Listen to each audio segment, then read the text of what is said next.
Welcome back to your aspirants. So here we will discuss John Milton next series. First 21 question previous series में हम discuss कर चुके हैं previous video में.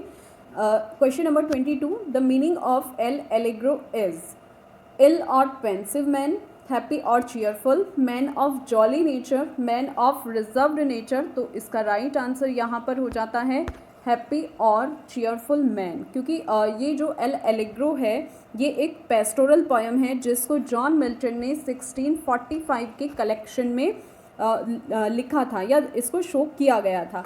ये कंपेनियन पीस है इल पेंसेरोसो का और इसको आपको ध्यान रखना है. ये एक पेस्टोरल पोएम है जिसको 1645 में पब्लिश कराया गया था और ये हिम के मॉडल पर आधारित पेस्टोरल पोएम है. ठीक है, तो इसका मीनिंग हो जाता है यहाँ पर हैप्पी और cheerful man. Next question, the meaning of Il Penseroso is. Il Penseroso का आपको मीनिंग बताना है. Ill and pensive man, a happy man, an ugly man, a very handsome person. तो इल पेंसेरोसो का मीनिंग हो जाता है इल एंड पेंसिव मैन. ठीक है, ये एक रिफ्लेक्टिव ओड माना जाता है और कंपेनियन पोएम भी है इल एलेग्रो की. इसको 1645 में पब्लिश कराया गया था. ये दोनों कंपेनियन पोएम है जॉन मिल्टन का जो 1645 में कलेक्शन आया था the poems of John Milton. ये इंग्लिश और लेटिन दोनों में आई थी. ठीक है, ये जो कंपेनियन पोएम है इंग्लिश और लेटिन दोनों में आए थे और इनको पेयर पोएम भी बोला जाता है. अदर फैक्ट्स में एल एलेग्रो इल पेंसेरोसो सेम टाइटल से, बस उसमें इल मॉडरेटो ऐड किया. 1740 में जॉर्ज फ्रेडरिक हैंडल ने एक अपना वर्क लिखा जो कि जॉन मिल्टन की पोइट्री पर बेस्ड वर्क था. ठीक है, और इसमें जो एल एलेग्रो वो चीयरफुल मैन है, इल पेंसेरोसो थॉटफुल मैन है एंड इल मॉडरेटो एक मॉडरेट मैन है. ठीक है, ये एग्जाम के पॉइंट ऑफ व्यू से इंपॉर्टेंट पॉइंट हो जाता है, स्पेशली पीजीटी और नेट के एस्पिरेंट्स इसका ध्यान रखेंगे. जॉर्ज फ्रेडरिक हैंडल ने 1740 में सेम टाइटल से, बस इसमें उन्होंने इल मॉडरेटो ऐड किया और जॉन मिल्टन की पोइट्री पर जो बेस थी उसी पर एक और लिखा. ठीक है, ये एक्स्ट्रा फैक्ट्स हो जाते हैं, इनको आप ध्यान रखेंगे. और जॉर्ज फ्रेडरिक हैंडल ने इसको 1740 में लिखा था. Next question, the title of L'Allegro and Il Penseroso are taken from. कहाँ से लिया गया है ये? म्यूजिकोलॉजी, फिलोसॉफी, सोशियोलॉजी या माइथोलॉजी. तो ये जो है ये म्यूजिकोलॉजी माने जाते हैं, यानी कि संगीत शास्त्र माने जाते हैं दोनों ही टाइटल्स. ठीक है. Who said about Milton, this man cuts us all out in the ancient too. किसने मिल्टन के बारे में कहा था कि इस मैन ने हम सभी को पीछे कर दिया है? John Dryden, Alexander Pope, Thomas Gray या डॉक्टर जॉनसन. तो ऐसा इनके बारे में जॉन ड्राइडन ने कहा था कि पैराडाइज लोस्ट को पढ़ने के बाद this man cuts us all out in the ancient too. John Dryden एक पोएट लॉरिट थे. ठीक है, इसको भी आप ध्यान रखेंगे. ये जॉन ड्राइडन एक पोएट लॉरिट थे. ये एक पोएट लॉरिट थे और इन्होंने पैराडाइज लॉस्ट की बहुत सारी पुरानी कॉपीज़ को इकट्ठा किया और तब बोला था कि this man cuts us all out in the ancients too. हो सकता है एग्जाम में आपसे ये पुटअप कर लिया जाए कि ये जॉन ड्राइडन ने किसके बारे में बोला. तो ये जॉन मिल्टन के बारे में बोला था after read paradise lost. Okay. Which poems of John Milton are full of Elizabethan spirit, joyous in nature? John Milton की कौन सी पोएम एलिजाबेथन स्पिरिट से भरपूर है? ठीक है, joyous in nature, Horton poems, poems after getting blind, poems written after coming from prison, poems written during Commonwealth period. तो इसका right answer है हॉर्टन पोएम्स जो एलिजाबेथन स्पिरिट से भरपूर हैं. ठीक है, अब इन हॉर्टन पोएम्स के बारे में डिस्कस कर लेते हैं. हॉर्टन पोएम्स ऐसा माना जाता है कि जॉन मिल्टन उस टाइम हॉर्टन में रह रहे थे और हॉर्टन में रहते हुए 1632 से 1638 तक का जो टाइम पीरियड था वहाँ उन्होंने जो पोएम्स लिखी उन्हें हॉर्टन पोएम्स बोला जाता था. और ये इन 6 ईयर्स के ड्यूरिंग उन्होंने L'Allegro, Il Penseroso, Arcades, Comus and Lycidas जैसी फेमस अपनी पोएम लिखी और इन्हीं पोएम्स को हॉटन पोएम्स बोला जाता है और ये पीरियड 6 ईयर्स का माना जाता है, 1632 से 1638 का। और यही जो पोएम्स हैं एलिजाबेथन स्पिरिट से भरपूर मानी जाती हैं। Next question, Which one of these described Milton's Paradise Lost as the dream of a Puritan fallen asleep over his Bible? कि इनमें से जो किसने मिल्टन के पैराडाइज लोस्ट को एक प्यूरिटन का ड्रीम बोला है जो अपनी बाइबल के पीछे जाकर सो गया? ऐसे वर्ड्स किसने बोले थे, किसने डिस्क्राइब किया था कि मिल्टन का जो पैराडाइज लोस्ट है एक प्यूरिटन का ड्रीम बाइबल के पीछे जाकर सो गया था? किसने? लैमर्टिन, जेसी रेंसन, नॉर्थअप फ्राई या जैक्स डेरिडा? तो किसने बोला था ये इस तरह की लाइन मिल्टन के बारे में लैमर्टिन ने बोली थी। ठीक है। Next question, Areopagitica is all about. Areopagitica किसके बारे में है? Freedom of press, freedom of man, freedom of women, freedom of religion. तो इसका राइट ऑप्शन आप सब जानते हैं एरियोपैजिटिका जो फ्रीडम ऑफ प्रेस के बारे में है। ये एक स्पीच है जिसको जॉन मिल्टन ने लिखा था। ठीक है, कब लिखा था? इंग्लैंड में 1644 में। ठीक है, और इन्होंने जब इंग्लैंड की जो वहाँ पर पार्लियामेंट थी उसमें बिना लाइसेंस के जो प्रिंटिंग होती थी उसकी फ्रीडम के लिए इस वर्क को 1644 में लिखा था। ठीक है, तो एरियोपैजिटिका यानी कि किसके लिए लिखा गया था? फ्रीडम ऑफ प्रेस को इन 1644 में। और ये इसको जो जॉन मिल्टन है उन्होंने जो वहाँ पर एक ट्रैक्ट था, एक ऑर्डर जो निकाला गया था 1643 में, उसके अपोज में लिखा था। ठीक है। Next question, advertise wrote his ode on the morning of Christ nativity. Repeated question है कि किस एज में मिल्टन ने जो on the morning of Christ nativity लिखा था? ये लिखा था उन्होंने 21 ईयर्स में। तो इसको उन्होंने 21 ईयर्स में लिखा था, इसलिए राइट ऑप्शन हो जाता है C. Next, the theme of Paradise Lost is. Paradise Lost की थीम आपको बतानी है। To justifies the ways of God to man, man's going to hell, Satan's bravery या मैन्स रिवॉल्ट अगेंस्ट गॉड। तो जो पैराडाइज लोस्ट है वो है to justify the ways of God to man. इसकी थीम मानी जाती है पैराडाइज लोस्ट, जो जॉन मिल्टन की एक एपिक पोएम है। इसको ब्लैंक वर्स में लिखा गया है 17th सेंचुरी के इंग्लिश पोएट जॉन मिल्टन, जिनका टाइम पीरियड 1608 से 1674 तक का माना जाता है। और पैराडाइज लोस्ट का जो फर्स्ट वर्जन था वो 1667 में पब्लिश कराया गया, जो 10 बुक्स में आया था 10,000 लाइन्स के साथ। सेकेंड एडिशन 1674 में आया था। ठीक है, जिसको 12 बुक्स के साथ पब्लिश।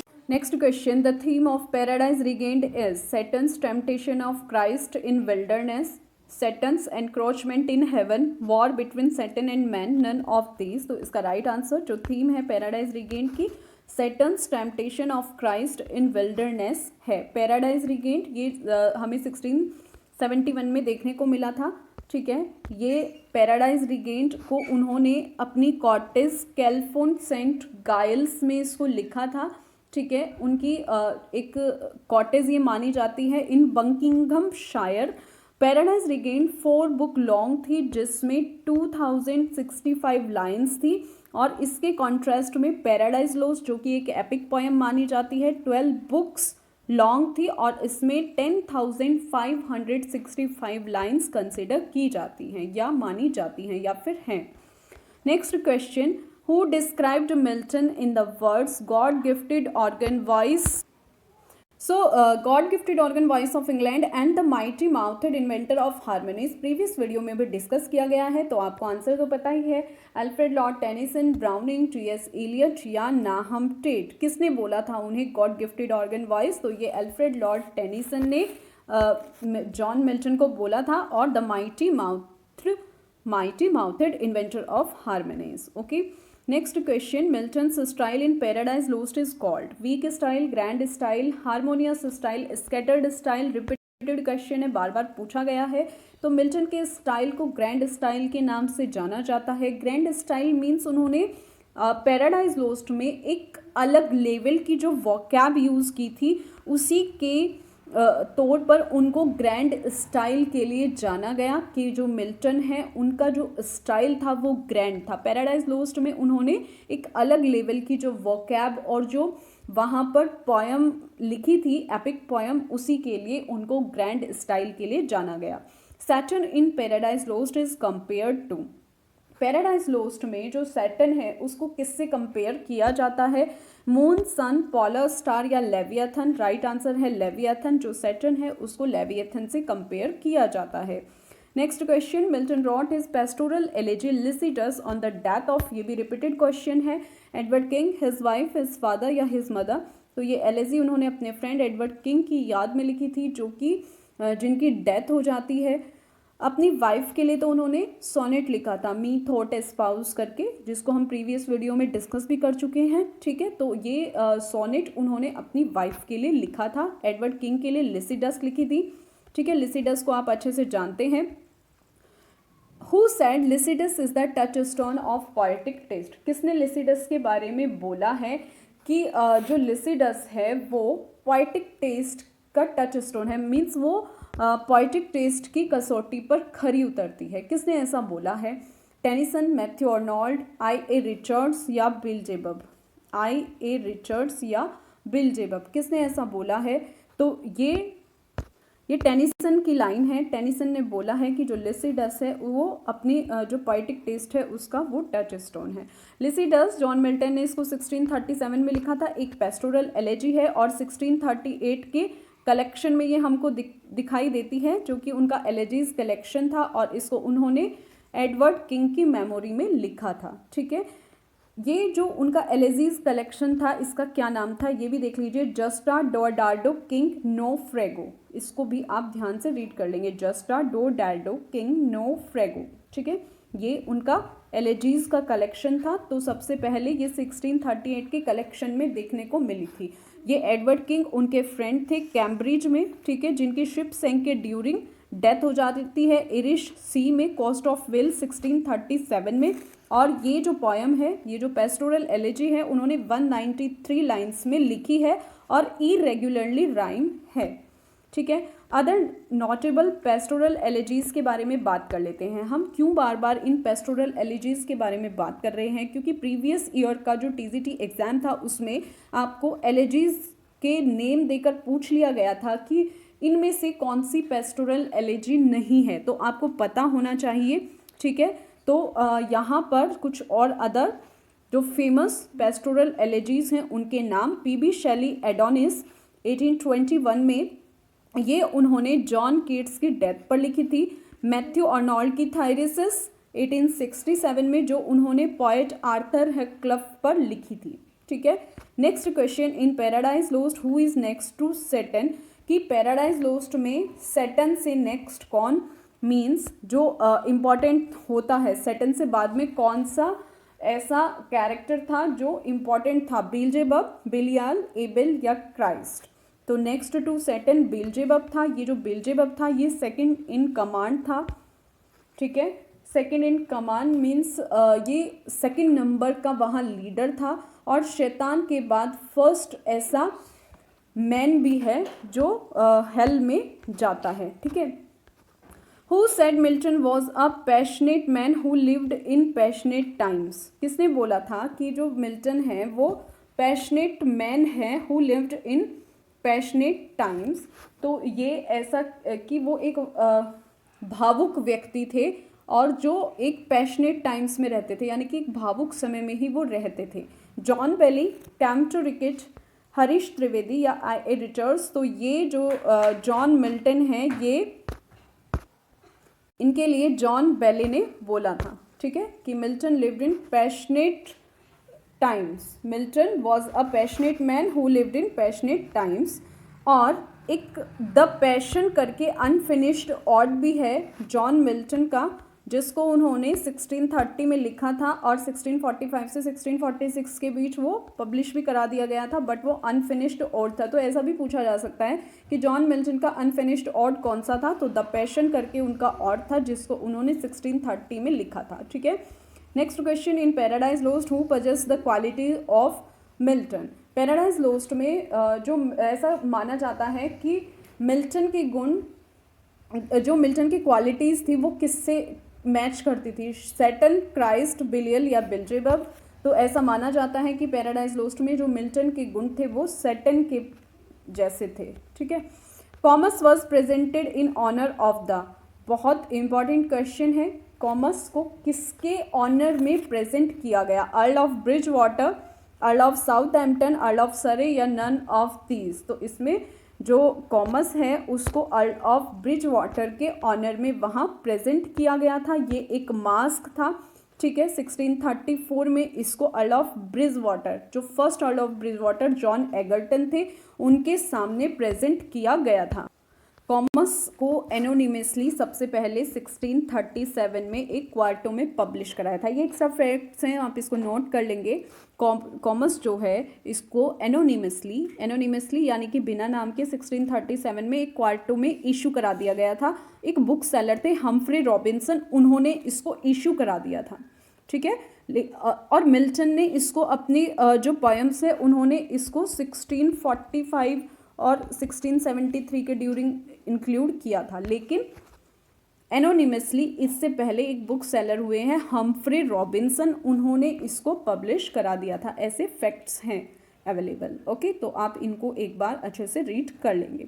ठीक है, ये इसमें ब्रदर्स होते हैं, उनकी सिस्टर होती है ना, जिसको द लेडी बोला जाता है। इस तरह की ये स्टोरी है, चैनल पर अपलोडेड है, आप वहाँ से जाकर चेक कर सकते हैं। ठीक है, और ये लिखा गया था इन ऑनर ऑफ चेस्टिटी। ठीक है, इन ऑनर ऑफ चेस्टिटी यानी कि पवित्रता के बारे में ये एक वर्क था, मास्क था। Samson agonist is a closet drama, comedy of manner, heroic drama या फार्स। क्या था ये सैमसन एगोनिस्ट? ये इजी हो जाता है, इसका राइट ऑप्शन है Samson Agonistes closet drama. Closet drama means only to read, जो सिर्फ पढ़ने के लिए होता है, ओनली टू रीड। ठीक है, तो ये ट्रेजिक क्लोजेट ड्रामा था और इसको पैराडाइज रिगेन्ड के साथ ये हमें देखने को मिला 1671 में। ठीक है, सैमसन एगोनिस्ट एक ट्रेजिक क्लोजेट ड्रामा था और पैराडाइज रिगेन्ड के साथ 1671 में किस टाइटल से हमें देखने को मिला था? जब पैराडाइज रिगेन्ड को टाइटल दिया था Paradise Regained a poem in 4th books to which is added Samson Agonistes. तो इस तरह से ये हमें पैराडाइज रिगेन्ड के साथ देखने को मिला था, तो इसको भी आप ध्यान रखेंगे। ठीक है, ये सैमसन की जो लाइफ है उसका जो लास्ट डे है उस पर फोकस एक स्टोरी है जिसमें डेलिला होती है उसकी वाइफ, ठीक है, जो उसके साथ धोखा करती है, और उसके फादर मनोवा की ये स्टोरी है। तो चैनल पर अपलोडेड है, आप वहाँ से जाकर देख सकते हो। ठीक है, नेक्स्ट क्वेश्चन, और मनोवा एंड डेलिला आर कैरेक्टर्स इन, ये स्पेलिंग आप सही कर लेंगे, डेलिया नहीं है, ये स्पेलिंग डेलिया नहीं है, ये स्पेलिंग हमें ध्यान से पढ़नी होगी, ये है डेलिला। ठीक है, ये इसमें मेन कैरेक्टर है डेलिला, जो कि वाइफ के किरदार में है सैमसन की। ठीक है, डेलिला उसकी वाइफ है। ओके, तो यहाँ पर मनोआ एंड डेलिला आर कैरेक्टर्स इन ये पूछा गया है, तो ये सैमसन एगोनिस्ट के कैरेक्टर हो जाते हैं। ठीक है, सैमसन्स के फादर का नाम है मनोआ और उनकी वाइफ का नाम है डेलिला हराफा, जो कि एक जायंट एंटागोनिसिस है सैमसन इन प्रिजन और कॉरस। ठीक है, एक कॉरस करके भी इसमें कैरेक्टर आता है, तो इसको आप ध्यान से रीड कर लेंगे। ठीक है, जो मीन्स ये जो हराफा है, एंटागोनोसिस का मतलब कि ये जो हराफा है ये एक विशालकाय जायंट है, वहाँ पर विशालकाय व्यक्ति है जो सैमसन का वहाँ पर विरोध करता है जेल में, और कॉरस। ठीक है, Samson agonist is a tragedy based on, ये भी पूछा जा सकता है कि जो सैमसन एगोनिस्ट है वो एक ट्रेजेडी किस पर बेस्ड है? सोफोकल्स मॉडल और ग्रीक, डांटेज मॉडल, होमर्स मॉडल या नन ऑफ दिस। ये ग्रीक मॉडल पर आधारित है, सोफोकल्स या ग्रीक मॉडल पर ये एक ट्रेजेडी आधारित है। ठीक है, next question, the following lines are taken from, कहाँ से ये लाइन्स ली गई हैं? Nothing is here for tears. Famous lines है कि यहाँ टीयर्स के लिए कुछ भी नहीं है। नथिंग टू वेल, और ना ही छिपाने के लिए कुछ है। वेल यानी कि पर्दे के लिए या छिपाने के लिए कुछ है। नॉक द ब्रेस्ट, और छाती पीटने के लिए भी कुछ नहीं है। नो वीकनेस, कोई कमजोरी नहीं। नो कॉन्टेम्प्ट, कुछ भी मानने योग्य नहीं है, कोई अवमानना नहीं है। कॉन्टेम्प्ट होता है अवमानना। डिस्प्रेज, तिरस्कार के लायक कुछ नहीं है। या ब्लेम करने के लायक कुछ नहीं है। Nothing but well and fair, और अच्छा और बुरा।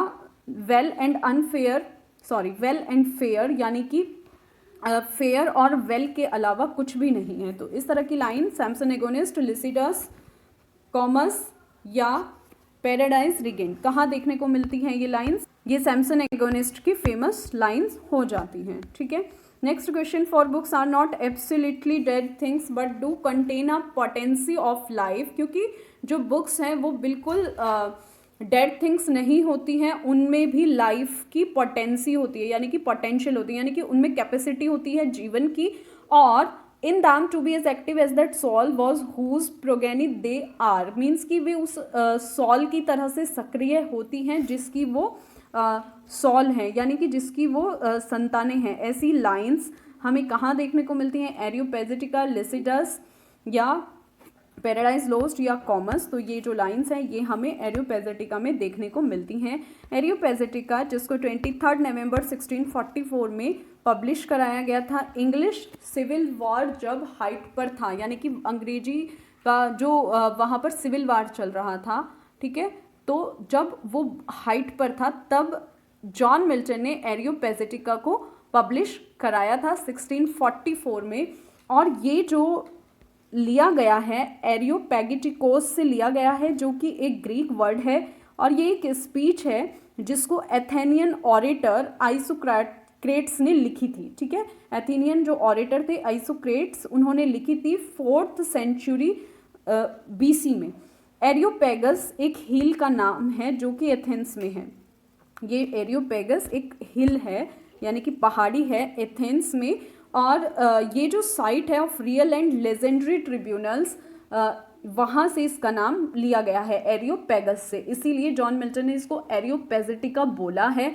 और ये जो हिल है एथेंस में, ये वहाँ पर एक जस्टिस का प्लेस है, जहाँ पर कि ऐसी पावर है ईसोक्रेट्स को कि वहाँ पर जो जस्टिस है उसको बहाल करने की उम्मीद थी। तो एरियोपैगस हिल के नाम से ग्रीक एक स्पीच लिखी थी ईसोक्रेट्स ने, एरियोपैजिटिकोस। ठीक है, और उसी के नाम पर जॉन मिल्टन ने एरियोपैजिटिका लिखा है और इसको 1644 में उन्होंने पब्लिश कराया है। Next question, dear son of memory, great heir of fame, what needs thou such weak witness, कि मेमोरी के डियर सन, मेमोरी के प्रिय पुत्र, ग्रेट हेयर ऑफ फेम, प्रसिद्धि के महान उत्तराधिकारी, what needs thou such weak witness of thy name, कि तुम्हें इतनी कमज़ोर विटनेस बनने की क्या ज़रूरत है। एंड सो स्कल्पचर्ड इन सच पॉम्स लाई, और इतनी झूठ बोलने वाली कब्र खोदने की क्या ज़रूरत है। That kings for such a tomb would wish to die, ऐसी तुम्हारी तो ऐसा टॉम्ब है जिसके लिए जो रिच पर्सन है या जो राजा हैं वो भी मरना पसंद करेंगे। ये लाइन कहाँ पर दी गई है? एरियोपैजिटिका, लिसिडस, पैराडाइज लोस्ट या ऑन शेक्सपियर। ये पैराडाइज ऑन शेक्सपियर की हैं। ये जो लाइन्स हैं ये ऑन शेक्सपियर की हैं, जिसको जॉन मिल्टन ने इसको ऑन शेक्सपियर से लिया गया है। ये जो लाइन्स हैं ऑन शेक्सपियर की लाइन्स है जिसको जॉन मिल्टन ने 1630 में लिखा था। ठीक है, ये 16 लाइन का एपिटाफ है जिसको इयम्बिक पेंटामीटर में लिखा गया है और इसको हीरोइक कपलेट्स में डिवाइड किया गया है। तो एग्जाम के पॉइंट ऑफ व्यू से इम्पॉर्टेंट ये लाइंस हो जाती हैं। ठीक है, तो आप इनको ध्यान रखेंगे। अब एग्जाम में अगर क्वेश्चन आपसे पुटअप किया जाता है कि ऑन शेक्सपियर को कब कंपोज्ड किया गया था, तो आंसर होगा 1630।